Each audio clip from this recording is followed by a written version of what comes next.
આજે 3 જુલાઈ international plastic બે ફ્રી ડે. હિંમતનગર નગરપાલિકા દ્વારા પબ્લિક હેલ્થ બાયલોઝ અને પ્લાસ્ટિક વેસ્ટ મેનેજમેન્ટ અંતર્ગત છેલ્લા 1 વર્ષ દરમિયાન કુલ 506 ચલણ સામે 1.5 લાખથી વધુનો દંડ વસૂલ કરાયો.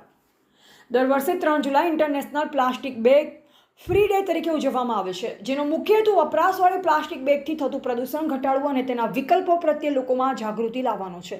આ એક વૈશ્વિક અભિયાન છે જે સૌ નાગરિકોએ પર્યાવરણને બચાવવાની દિશામાં સક્રિય પગલાં ભરવાની પ્રેરિત કરે છે. પ્લાસ્ટિક બેગ્સ આજે દુનિયાભરમાં સરળતાથી ઉપલબ્ધ છે, પણ તેની પાછળની ભયંકર અસર આપણા પાણી, જમીન અને હવામાં દેખાય છે. વૈજ્ઞાનિકો અનુસાર એક સામાન્ય પ્લાસ્ટિક બેગને નાશ થવામાં હજારો વર્ષ લાગી શકે છે. આ બેગ્સ મરીન જીવજંતુ માટે ઘાતક સાબિત થાય છે અને ખેતરોમાં પણ જમીનની ઉપજ ક્ષમતા ઘટાડે છે. પ્લાસ્ટિક મુક્તિની દિશામાં હિંમતનગર નગરપાલિકા દ્વારા પબ્લિક હેલ્થ બાયલોઝ અને પ્લાસ્ટિક વેસ્ટ મેનેજમેન્ટ અંતર્ગત એપ્રિલ 2024થી જૂન 2025 સુધીમાં કુલ 506 ચલણ સામે 1,82,850 જેટલો દંડ વસૂલ કરવામાં આવ્યો. તેમજ હિંમતનગર નગરપાલિકા દ્વારા જાન્યુઆરી 2025થી જૂન 2025 દરમિયાન 1,344.7 કિલોગ્રામ પ્લાસ્ટિક જપ્ત કરવામાં આવ્યું છે.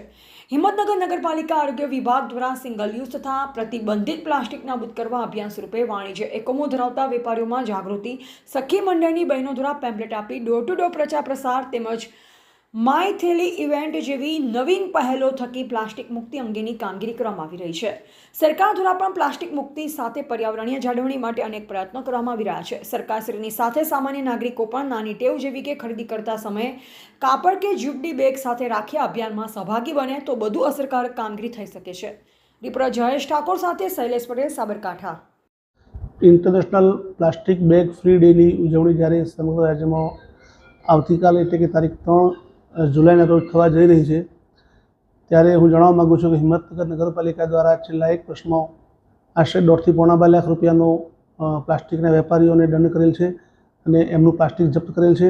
તેમજ પ્લાસ્ટિક સમગ્ર શહેરમાંથી પ્લાસ્ટિક નાબૂદી થાય એ માટે સમગ્ર વર્ષ દરમિયાન નગરપાલિકાએ વિવિધ આઈસી એક્ટિવિટીઝ કરેલ છે અને હાલમાં પણ નગરપાલિકા દ્વારા જે વ્યક્તિ પ્લાસ્ટિક નગરપાલિકામાં આપી જશે એના પૂર્ણો કપડાની બેગ આપવાનું પણ આયોજન ચાલુ છે અને આવનારા ભવિષ્યમાં પણ ચાલુ રહેશે. સામે જે લોકો જૂના કપડાં આપે છે એની સાથે પણ કપડાની બેગ નગરપાલિકા તૈયાર કરીને આપી છે અને સમગ્ર રીતે વેપારીઓને જાગૃત કરી, ગ્રાહકોને જાગૃત કરી અને હિંમતનગર શહેરમાંથી પ્લાસ્ટિક બિલકુલ નાબૂદ થઈ જાય એ પ્રકારના